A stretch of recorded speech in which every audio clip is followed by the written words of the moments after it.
The fire danced wildly, in the reflection of her eyes. Golden embers rising like the ghosts of everything she once loved. Standing at the edge of the burning estate, Alina Gray didn't flinch. The mansion that had once been her prison was now reduced to cinders, along with every trace of the people who had betrayed her. Just a year ago, Alina had been the perfect picture of trust. She had married Ethan Vaughn, wealthy, charming, and impossibly kind. Or so he seemed. She had believed in the fairy tale. The world had envied her diamond ring, her perfect smile, and the mansion on the hill where dreams supposedly lived. But dreams have a way of rotting when you look too closely. It started with whispers, late-night phone calls, doors that locked when she approached. Then, one evening, she overheard her husband's voice through a half-open door, plotting with her best friend, Lara. Their words were knives. "She'll sign the papers tomorrow. She trusts me completely," Ethan said, laughing. "Once it's done," Lara purred, "we'll have everything. Her money, her family estate, all of it." Alina's blood turned to ice. Every memory, every kiss, every promise, shattered. They were using her. They planned to take everything her late father had left her, and leave her with nothing.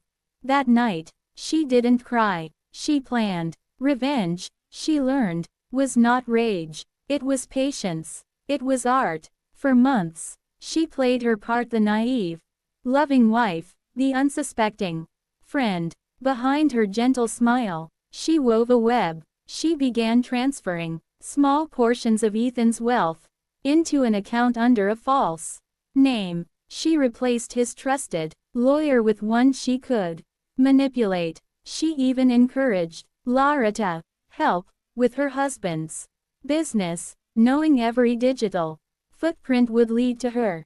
Ethan never suspected a thing. He still kissed her forehead before leaving for work. Still called her my love. The lies were effortless, perhaps because he had told so many himself. Then came the night of the gala, the perfect stage. The mansion sparkled with chandeliers and laughter. Alina wore a crimson gown, her eyes lined with quiet fire. Guests toasted to Ethan Vaughn, the successful entrepreneur. Cameras flashed, smiles gleamed, and then, just as Ethan raised his glass to speak, the power went out. A single spotlight flickered on.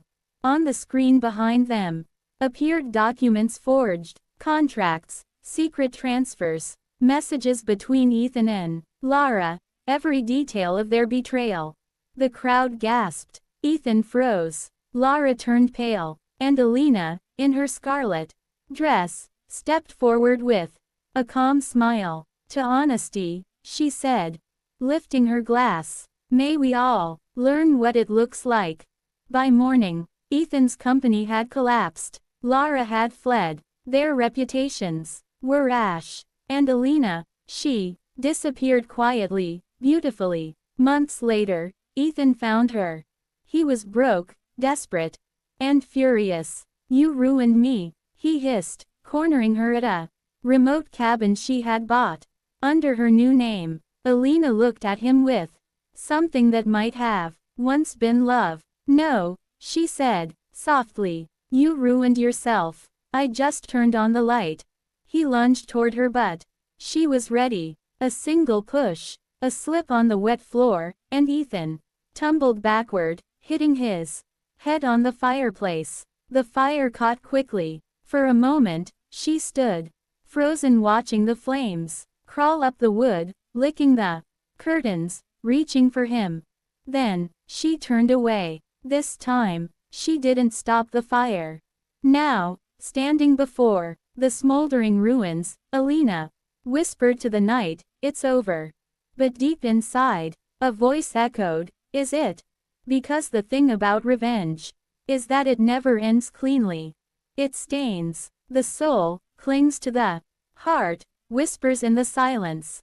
She walked away from the ashes, her red dress fluttering in the cold wind, her face serene. To the world, she would remain the woman who vanished, a mystery, a rumor, a legend. But beneath that calm smile, something darker lingered: satisfaction, sorrow, and the faintest flicker of fear, not for what she had done, but for what she might do next.